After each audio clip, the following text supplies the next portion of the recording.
Our second scripture today is from the book of Genesis, chapter 11, verses 1 to 9. Now, the whole earth had one language and the same words. As they migrated from the east, they came upon a plain in the land of Shinar and settled there. And they said to one another, "Come, let us make bricks and burn them thoroughly." They had brick for stone and bitumen for mortar. Then they said, "Come, let us build ourselves a city and a tower with its top in the heavens. Let us make a name for ourselves, otherwise we shall be scattered abroad upon the face of the whole earth." The Lord came down to see the city and the tower which mortals had built. The Lord said, "Look, they are one people and they have all one language. This is only the beginning of what they will do. Nothing that they propose to do will now be impossible for them. Come, let us go down and confuse their language there, so that they will not understand one another's speech." So the Lord scattered them abroad from there over the face of all the earth, and they left off building the city. Therefore it was called Babel, because the Lord had confused the language of all the earth. And from there the Lord scattered them abroad over the face of all the earth. There's been a fun meme this week that's gone around on Facebook that I need you all to see. Can you put it up, Christian? And I'm going to put that so. Can you all read it? Yes. Here's what happens when Pentecost falls during Pride Month. If I could find that wig, I would have done that today. You can go back, Christian. Thanks. It's a month where we talk about diversity. And it seems like an odd thing to bring up given today's passage, because I'll bet that if you knew that passage from Sunday school, like I did, that you had a very specific understanding of what it meant. It was explained to me that the people were building a tower so that they could go to heaven and be gods. They could become divine. And reading the passage with those eyes, it's almost as if God is afraid of what they might accomplish if they're not stopped. And so, God spreads them across the earth, confuses their languages as a punishment for pride and sin. Is that how you all understood that passage for most of your lives? Yeah. That's how I always read it. That's how I always read it. And then a couple of years ago, I began to see it a little differently, and I have to be honest, it wasn't only me. I got the idea from some scholars, some commentators that I were reading, who were seeing what goes on here in a very, very different way. They began by saying that, in actuality, the passage points us in the opposite direction of that. None of that traditional explanation is really there in the text. For example, nowhere does it say that they were proud. It doesn't mention the word pride anywhere. And that phrase, make a name for ourselves, if we put it in the cultural context of the ancient Middle East, it didn't mean puff ourselves up. It meant give ourselves an identity as a people. Because a name held the characteristics of the person or of the people. So if we can make a name for ourselves, that means we can become one people together. And the implication then is we're not going to allow ourselves to be spread out around the world. Instead, we're going to build a city where we can be together, one people. And the tower is just a feature of the city. Now, it might have been a ziggurat, an ancient pyramid that they built in some places in the world, in the Middle East, and they were used as temples. But the idea wasn't that you could get up to the top and become a god. The idea was that if you got to the top, you were closer to God, so you could better worship God. And the other piece of it that kind of removes the importance of it, when in the end they are scattered abroad away from the city, the tower is not even mentioned again. If it had been the central part of their sin, we probably would have heard about it being destroyed or something else happening. Some kind of grief, at least, in leaving it behind. But it's not that important of a feature. Now, if we read the passage in the way I learned, it has some implications that are troubling at best. If they are punished, if the punishment involves them being spread out and made diverse, the implication there is that God's original plan would be that all of them were the same. That all of them were the same. That they would all think alike, dress alike, eat the same foods, speak one language. And that's terribly important because language really is the way that we construct our paradigm of reality. It really does define what we can see and what we can't see. And given all of that, that they would understand God all in exactly the same way. They would have been very happy with some creed that they could all speak and say, this is the compendium of everything that we're supposed to believe. If that was the way we really are to understand this passage, the picture of God becomes even more troublesome. We picture God here as being jealous, maybe even a little insecure. What if those people really can do this? They're going to try and usurp my position. And again, that God's vision is this very, very particular and singular plan for all people. The joke about everybody speaking Spanish in heaven wouldn't be a joke anymore. It would just be an inaccurate statement because everyone would speak some ancient Semitic language that's been gone for millennia. But we would speak the same language had that been God's original intent. And indeed, it does have that implication in there, if that's how we're reading this all, that if only we could all work together, we could do anything, including become God's equal. Now, I'm betting that you don't believe most of those things or maybe any of those things. If you're a good Baptist, you don't even believe in creeds.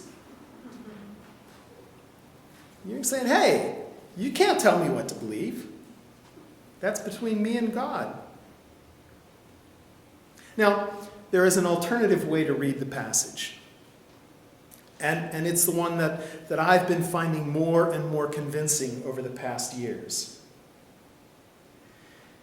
This passage follows the Noah story.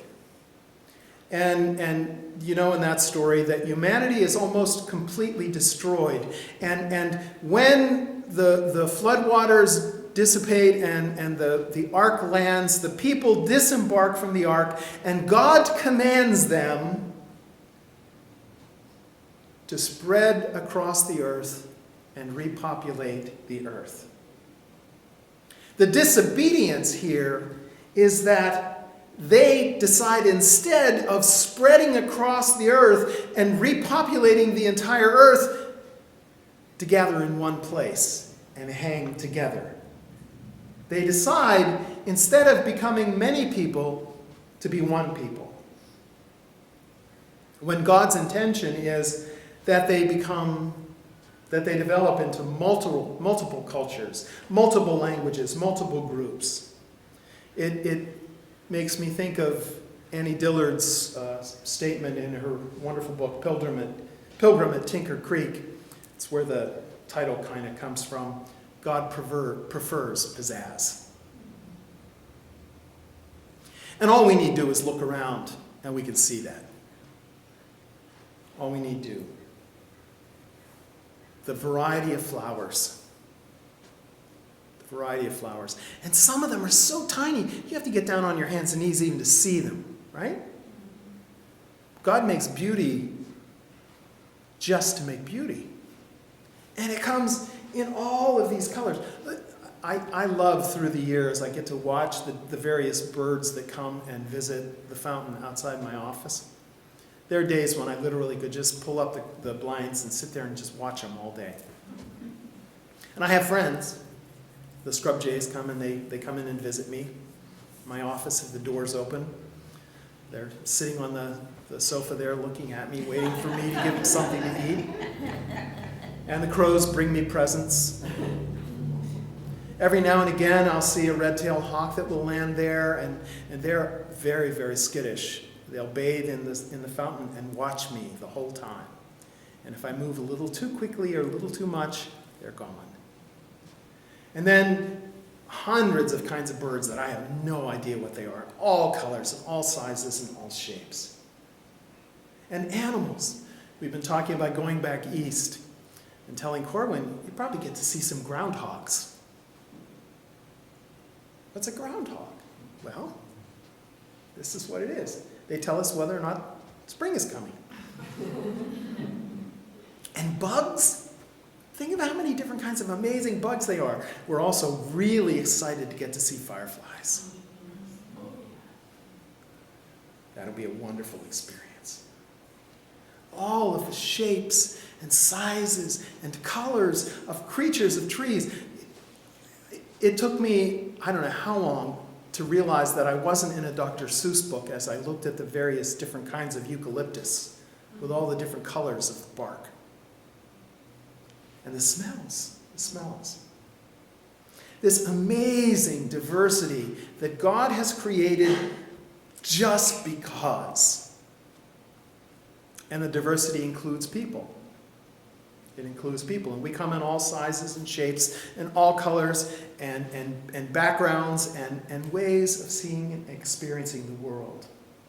So it is when these people turn away from God's intent to become diverse, God says, you can't have that, and forces it on them.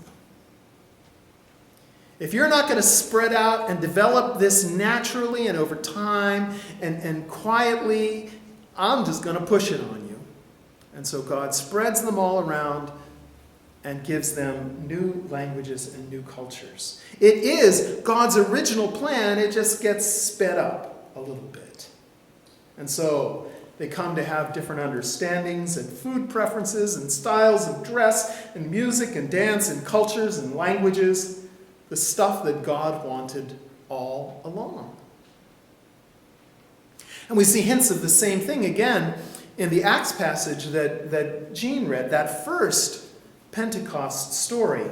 When the crowds hear the miracle of the good news, it's not that they can all understand one language, it's that it comes to them in all of their original language. The miracle isn't that they become one, but that the message goes to all of the diversity that there is. God speaks to each of them in their unique context, in their unique paradigm of the world. So where do we go with that for us today? Now, this enforced diversity that God made on that day at the Tower of Babel, it's been here all along.